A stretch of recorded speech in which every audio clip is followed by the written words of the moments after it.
me now actress Rose McGowan, one of the first women to publicly accuse Weinstein of rape and one of the leaders of the Me Too movement. Rose, welcome. Thank you. This morning, it's not just important legally, but culturally. Jodi Kantor of the New York Times tweeted, "One phone call and you're done. I have eyes and ears everywhere. I'm Harvey Weinstein. You know what I can do." I heard that phone ring at my house after I was assaulted, and his voice saying, "You're my new special friend." So his idea of friends is a very lost one, and he very much knew what he could do, and he did for a very long time. And does that end today? That ends today. How? I think back to Jodi Kantor and Megan Twohey when they were reporting this story. They said they reached out to lots of Hollywood elites who said to them, "Listen, this is how Hollywood works. Harvey runs this town. You're never going to get anywhere." Harvey Weinstein being arrested, being arraigned, the Time's Up movement happening. Does that change things? I think it changes things globally. I don't know about Hollywood. Hollywood is very retro, and it really, it does feel like I can almost sense them missing their king. They're sad about this in a lot of ways. They miss their de facto leader. And it doesn't matter that he's a rapist, but it matters to us culturally. It matters to the world. And Hollywood puts its images and thoughts out for us to see, and now we know who's behind it. So you think even though Harvey's been arrested, Hollywood doesn't change? I mean, we talk about it all the time. Mm-hmm. I think Hollywood has operated like a mafia for so long. They take a vow of omerta if you're in it. But, for me, I kind of said, nobody asked me to take a vow of silence, so no thanks. Well, when you tweeted today, "We got you, Harvey. We got you." What does that mean? What does his punishment look like? Shame. His punishment means of power being stripped away. His punishment means that he can't schedule times to rape women during the day, that he doesn't have his assistants any longer giving him his special medicine so he can actually go in and have he can go in and rape these women. His impotence medicine. I mean, he had assistants that he had to pay to give him his medicine for his penis so he could go in and rape at his daily appointments. This is so big, it's mind-boggling. And when I say everybody knew, pretty much everybody knew. When you say shame is his punishment, is that enough of punishment? Do you want to see him go to jail? Does he need to go to jail forever? What happens next? He should go to jail forever. He stole so many lives. He stole, he ate, he killed, he destroyed not just careers, but like the nights that I've been on the floor crying while he gets Oscars. And these women, we are humans. We were taken, our lives were stolen. If he stole your lives, do you get it back today? I think today is a damn good start. Yeah. You do have to be connected to him forever. Mm-hmm. Anytime we hear your name, we see your face, you're tied to Harvey. How does that feel?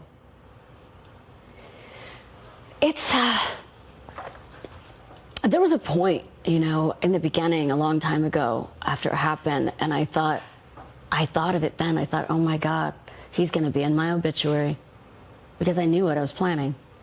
It just took me 20 years to do it. And I had to make peace with him being in my obituary. Are you at peace now?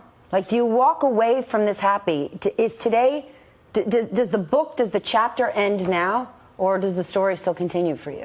Well, the story still continues for me. I'm facing some troubles of my own through a lot of these spies that he had interfere with my life through his lawyers and his complicity machine and the people doing, his dirty deeds on his behalf. And so for me, it's not over. I don't think it's ever over, really. I don't know. I think not until he dies, probably. Yeah. Wow. Well, there's only 2 women who are cited in this case, mm-hmm. but he's got you and over 90 accusers out there. Mm-hmm. Do you see yourselves being part of this case? And seeing that he's claiming he's not guilty, everything is consensual, are you concerned that complicity machine, he's about to smear many of you? He will. And he has continued to smear many of us. And he's going to double down on that. So be prepared to see, everybody, that we all wanted it, all of us. We just thought, Harvey Weinstein, yeah. Then what was it like to see him in handcuffs? Because he also could have turned himself in today, but today we physically saw the king of Hollywood. There he is in Tribeca, where Weinstein and company reigned supreme. There he is in handcuffs being walked in by a female detective. Yeah. I hope that female detective felt proud, because I was proud of her. And I think it's schadenfreude.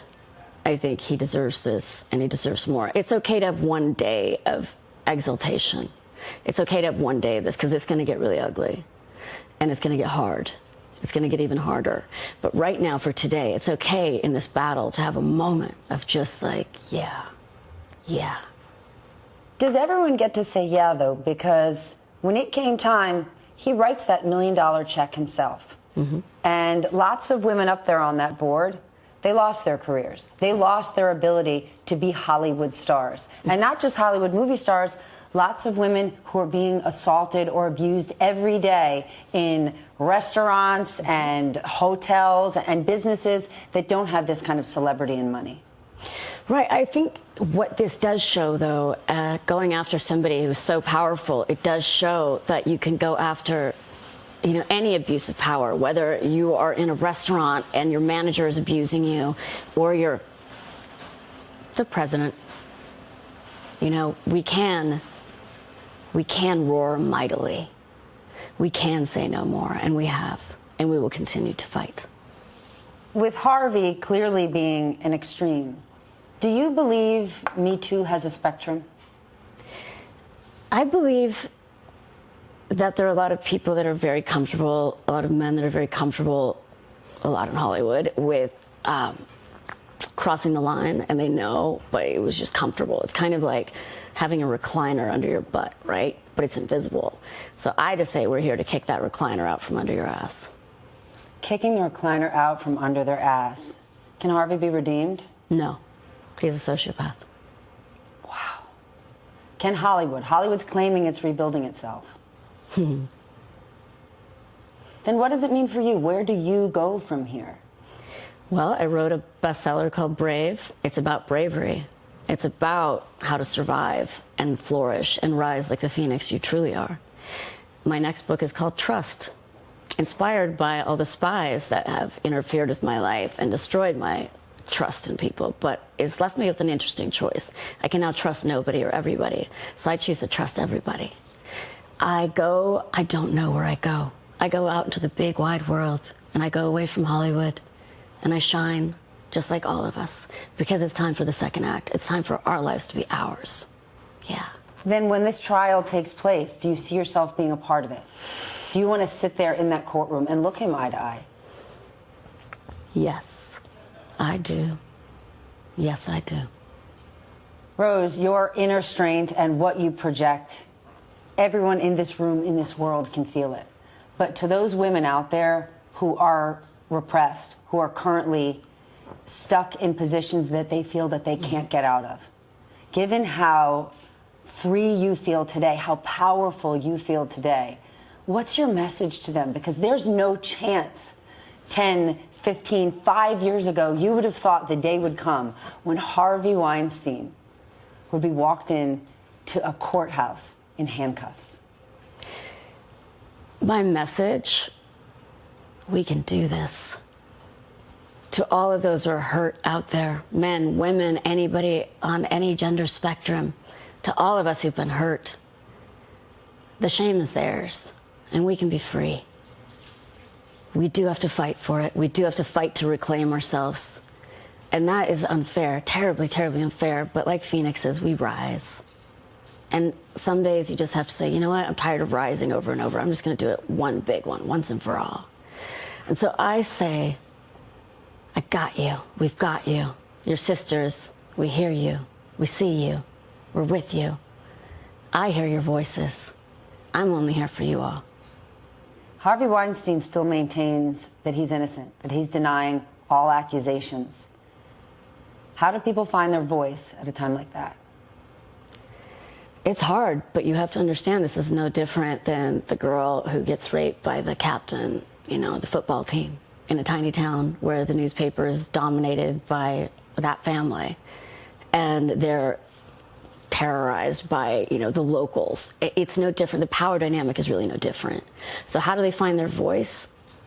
Don't let them gaslight you. Know that your truth is your truth. Know that the sky was blue today in New York City. It was not purple. Don't let them lie to you.